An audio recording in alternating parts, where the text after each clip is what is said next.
Welcome back into the Sports Source. This segment brought to you by Games and Things. Well, they've got it all down there.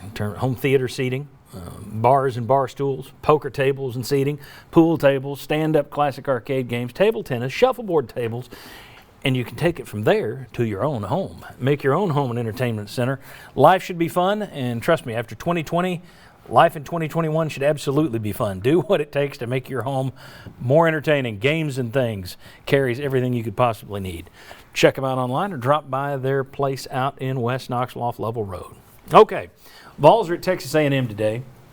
Aggies are 6-3, 1-2 in the SEC. They lost to LSU and South Carolina. They beat Auburn. They also lost to TCU in non-conference play. They were out-rebounded in all three of their losses. They are one of the absolute worst teams in the country, like bottom 300 in terms of turning the ball over. So they aren't really good at the basketball, which you would think if Tennessee shows up and plays their typical defense, Tennessee should be able to, and you don't have the crowd working against you like you typically have on the road.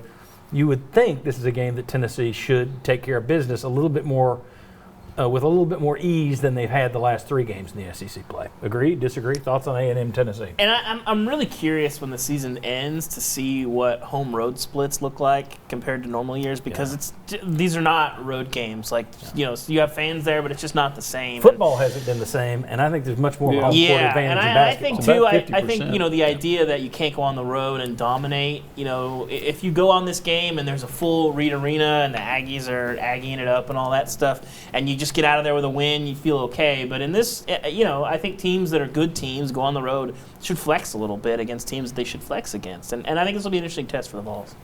Yeah, when you see South Carolina beating, 78-54, really?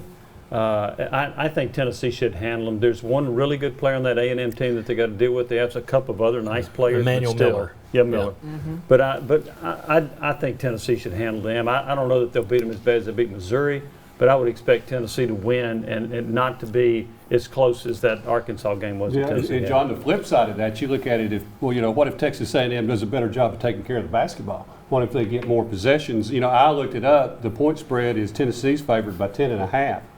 And the total is like 129.5. And isn't it interesting? I looked up who's leading the SEC. Alabama at 3-0. And you know who's next?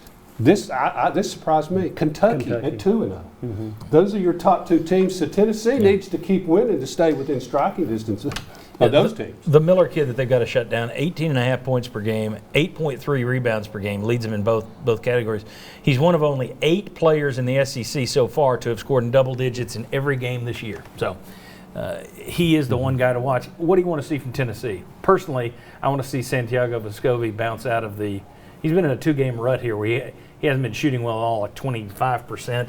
I want to see if he gets his legs back under him a little bit in today's game. I want to see Tennessee stop the dribble drive penetration to get in front of the basketball and not let them get it to the hoop. Anything you guys specifically looking for today? I think just snap back and look like the Tennessee that you look like the first month of the season, because they haven't looked like that in a few games. Last 3 games. But I will see somebody from Tennessee actually try to take a charge. All right, there you go. Okay.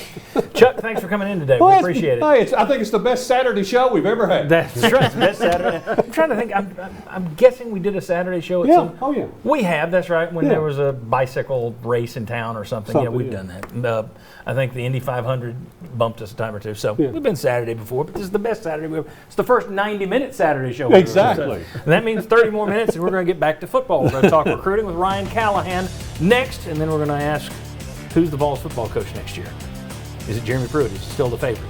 The Chucky Casino said he was favorite after the Texas A&M game. Is he still the favorite? The odds are going up. Very good. Chuck, thank you. Come on back on the Sports Source for the next 30 minutes. We're going to talk recruiting and Tennessee football.